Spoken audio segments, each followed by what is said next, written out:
Hi everyone. Today I will be breaking a few myths and introduce consulting beyond consulting that we know. So, well, you may have watched a few videos on YouTube that conveys a message that how discreet consulting as a profession is. Whereas a few people say that these are none but MBAs coming from tier one institutes, universities, and do nothing but give high level suggestions to the executives. Not exactly, more essentially, what I'm going to introduce everyone to is consulting, which is beyond the consulting that we've heard of, and more essentially, consulting for someone who doesn't have an MBA. So you don't really need an MBA to become a consultant. Well, let me show you how consulting looks for a person who's not an MBA, right? So before we do that, let's um, okay. So have you heard of consulting? That's what the first thing that comes to us when we look at the fundamentals. So the first thought that comes to us is that they are management professionals, the infamous management consultants, right? So these are the ones who are the angels of the society and making all the big money. Who are they? Well, they are management professionals or the financial analysts, and they're interacting with all these CXOs and doing whatnot, wonders in the market. Are they? Right? Then you may recall that there are a few engineers who may have become financial analysts. So who else is allowed into the sector? Did they? Right? So this video is going to revolve all around these questions: whether they actually are the management consultants, does the consulting space really need only management consultants, and secondly, does it only need financial analysts?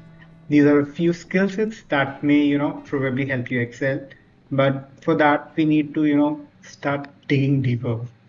So usually let's empathize with the same persona and see what you would do, or even I would do. What I would do is probably ask an American consultant who I would know from LinkedIn, someone from school, right? And what do our friends tell us, right? If someone's a typical management consultant, what would they tell us? There are three types of people. First, a management graduate, an MBA. Someone who does the technical piece, a non-MBA. Lastly, there's the chartered accountant, CA, CFA, someone who knows the finance well. At times, they need a financial analyst. So this makes you remind that, okay, I do not fall into the category. So most probably, I will restart my career. All the thought. That's where the all the game is, right? So let's through the iceberg theory, right? Let's look at this iceberg theory. I really like this theory because how you see the tip and you don't know what's underneath. So what do we know about the tip? The big four accounting firms. What do they do? Consulting. They are known for the accounting, not for consulting. But now they have made their name so well in consulting that everyone calls them consulting firms. Whereas no one knows the 90%, right?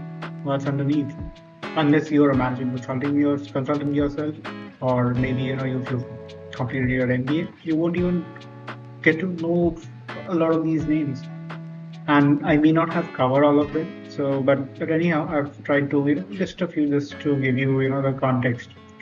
Well, we can delve more into what how these organizations are placed in the market, how what sort of projects they pick, and everyone has their own speciality, and it needs probably another video based on demand. We'll do that as well in the future. But rather, let's look at sort of clients that they serve. It's pretty much standard. It may not be comprehensive, but fairly covers probably 90% of the universe. right? So firstly, we have corporates that consultants serve to. There are banks, and which may include a few private equity organizations as well, and then there is a public sector clientele. There's foundations and NGOs as well. So this may be new to a few of us, but probably someone who's worked with any of these organizations said no, okay. But what do they do, right? So we've looked at the product categories. Look at the next piece, right? Let's try and identify ourselves better with corporates, right? So I identified six such common areas of service wherein a consulting organization is involved. I will repeat that this may not be very comprehensive, but the closest to almost everything I could get to. So to start with, the first one is governance. So corporates hire consultants to support them with changes in the governance structure or executive structure. Or at times it involves hiring of executives, assessment of governance structures, forensic investigations, fraud detection, certifications, mergers and acquisitions, and similar sort of activities which directly relates to governance of the organization. The next is probably working or reporting directly to the executives of an organization. This largely requires strategic support, such as several feasibility analysis of how the business model should be for them, how they should manage their assets, a few special projects that they want to work on, something that involves governance but doesn't involve regulatory support, because if there's any regulatory support required, it goes into the governance piece. Right. So next we have finance. As the name suggests, you will be reporting to an executive who's a CFO, most probably. The support offered is all on financial matters such as evaluations, accountancy, risk, monitoring of KPIs, at times forensic audit, forensic investigations, fraud detection, several other transformational projects as well, strategic projects within that domain of the organization. I'm not stressing a lot here because if you're watching this video, you probably may not be very interested in knowing about this one. So next we have is human resources. Well, yes, human resources does require, and that's not headhunting or even helping with hiring people, but rather this means advisory offered for management of human resources function in the organization. Some parts of it includes restructuring HR policies, SOPs, several methods of operating, and among other related issues, which may probably work on strategic front and several other fronts. Then the fifth one is an interesting one, which is marketing. Now, marketing, as most of us know, marketing is all related to, may require a PR support, but that's not really what it exactly means. But fairly close to the service that they offer to several clients in the market, which includes handling social media for large brands, digital marketing strategies for digital marketing, and several other things. Then comes the biggest one, right, which is sales and operations. Now, sales and operations is something which is fairly self-explanatory. So this function comprises of the largest chunk of management consulting, where all the efforts largely go, all the big money comes. So this may include feasibility studies, expansion plans, designing of new services or project, impact assessment, go-to-market strategies, anything or everything that may have an impact on sales and operations directly.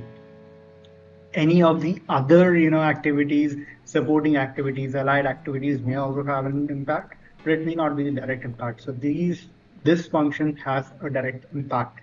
So you may see several service lines within consulting organizations, such as supply chain management, such as sales augmentation, operations augmentation. So that is what they usually do. So now these are six broad functions that I could identify.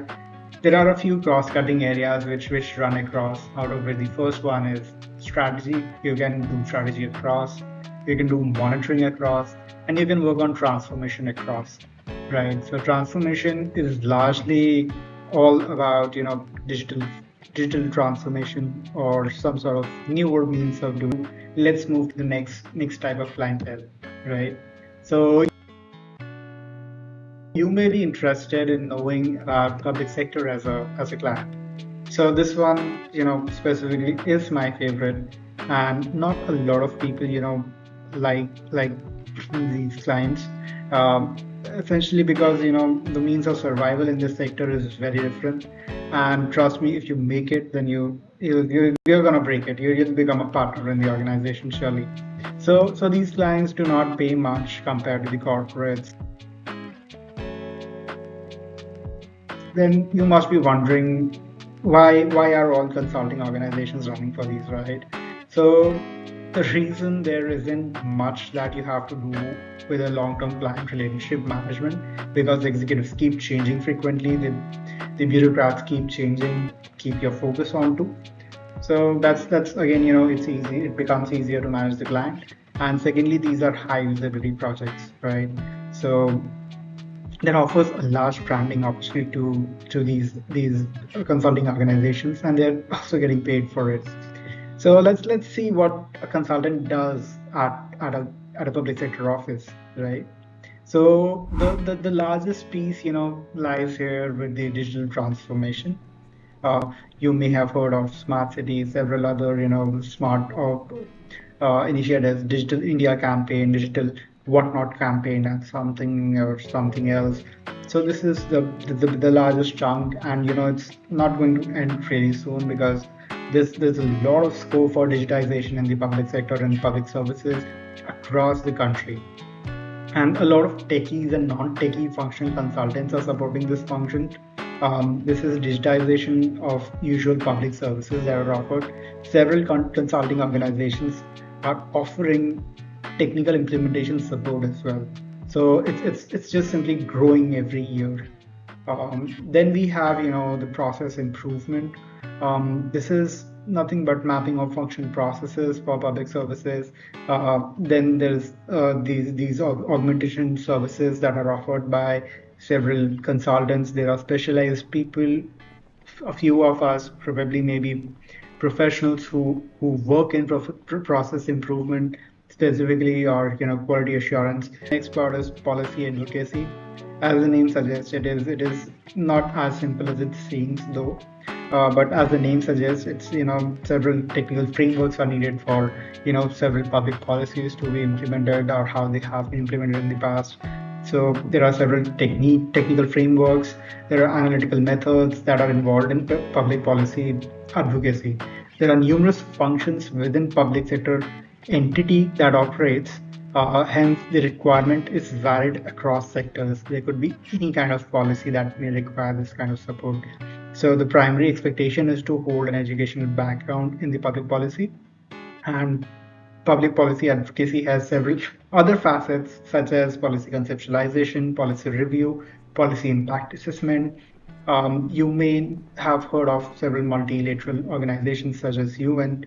UN has their own means of policy review. They have a proper framework. You can probably go to their website and have a look at those frameworks. I can do a video also on those policy review frameworks. That's fairly standard, and these consulting organizations are fairly involved in these. If you can possess this skill set, it is it's in demand. It's beyond consulting, to be honest. So even in non-consulting organizations, this is demanded. You know uh, the capability.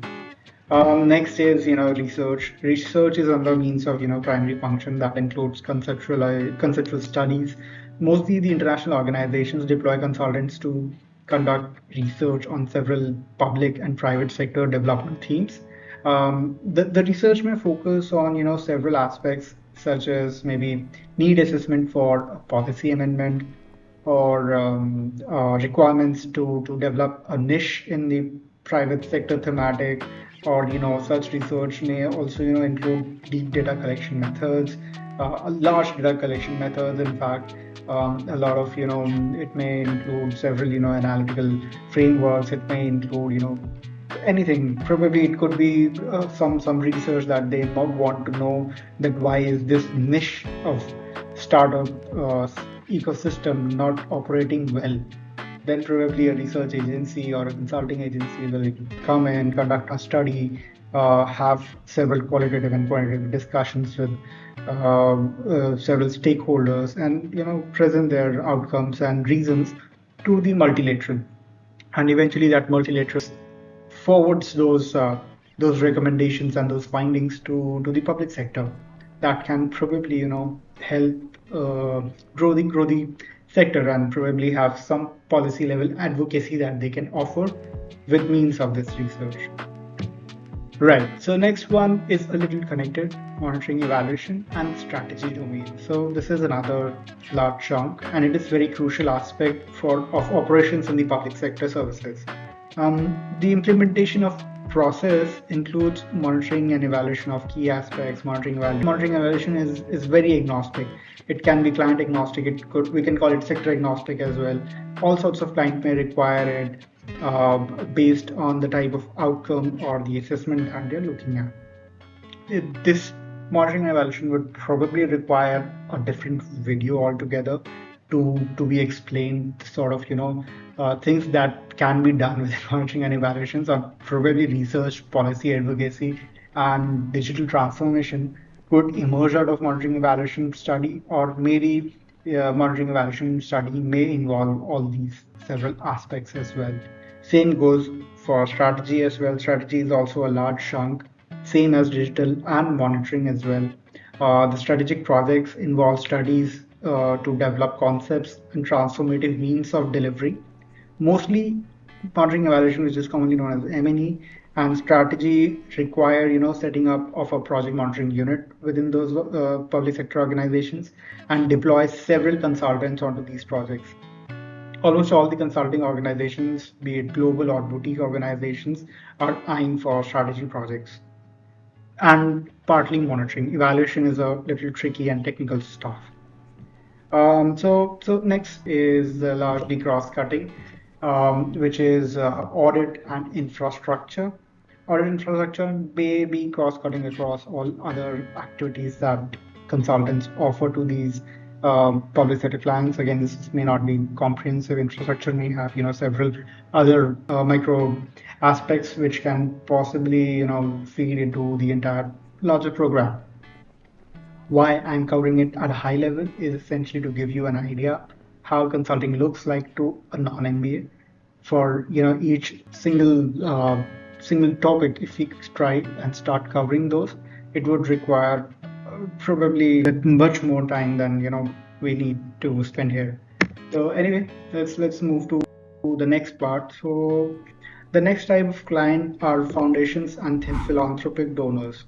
Right. So this is again a niche for consulting organizations, mostly the large donors and foundations supported by these large consulting organizations, and out of which by large organizations I mean even Dalberg, BCG, and several other organizations, even Ivy League consultants who are coming from Ivy Leagues are also working with foundations and on several impact consulting. Right.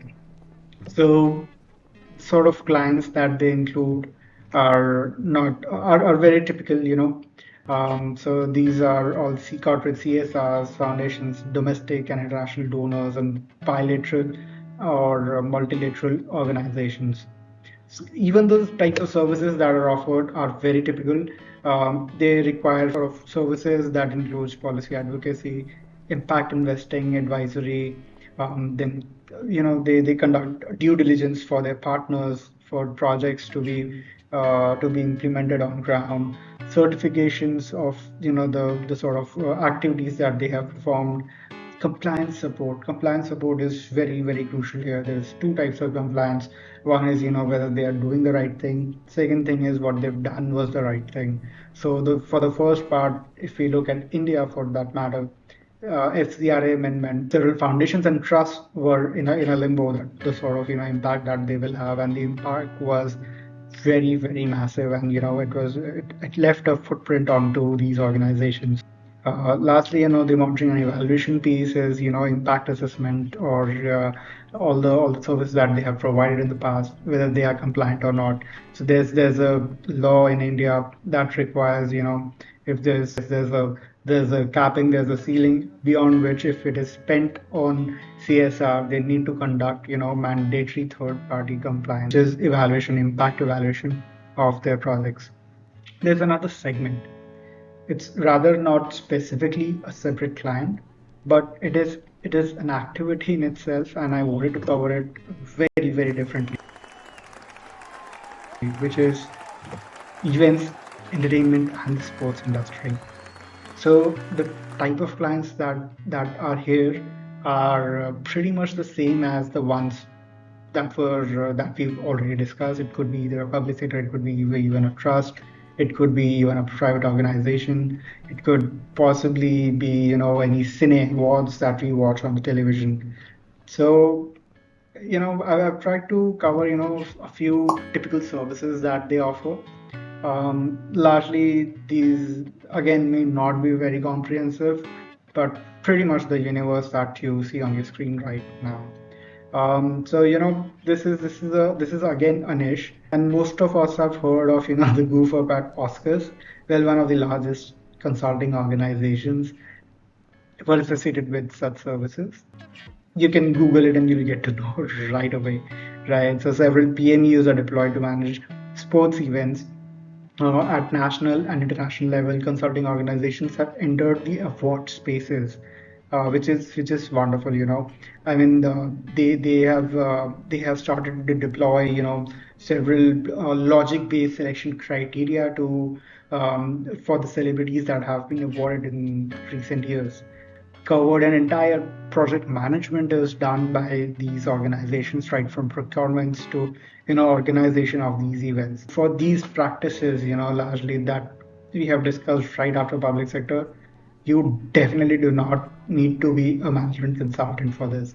But this is again what management consultant means is reporting to a management and probably helping everyone to in the organization to understand or empathize with how the strategies should largely look. So that's basically management consulting. I have tried to cover, the typical services that are offered by these consultants. The skill set that is needed for such service is something that you need to check the alignment with your career trajectory. I may have missed a few services essentially because I wanted to cover consulting and beyond what we know about it. I just wanted to make sure that what the hype is all about, how your friends who are not an MBA, who come from a probably a techie background, and how are they surviving in a consulting space, right? So there are several, we need to understand the sort of work they do and then align our skill set with them. If any of your skill sets match with the types of services, you may plan to build a consulting career into it by scouting for the right kind of people, in the target organizations you want to know, through social media, LinkedIn, and a very nice formal outreach would probably help catch leaders' eye. And if you are credible enough and your experience and knowledge is relevant for them, it will be valued for sure. If you think there is more of similar such facets in consulting that could be touched upon in this video, please drop in the comments, and I'll try to cover them in the next video. This is if you want me to cover any other services in detail or any other similar sort of activity within consulting or something that can give you a little more perspective of how consulting operates, please drop into the comments. This is my first video on YouTube. Please show us some sort of support so that we can continue to do such videos, something different that we can bring in, something new that we can offer, to help you gain your knowledge. And remember, the purpose is to know consulting better and make calculated career decisions. Do not enter into it without knowing it. Know it well. I'll try and help you with my videos. Thank you, everyone. Please like, subscribe, and comment. Share with your friends. Share with your colleagues. I hope it helps someone. Thank you. Bye bye.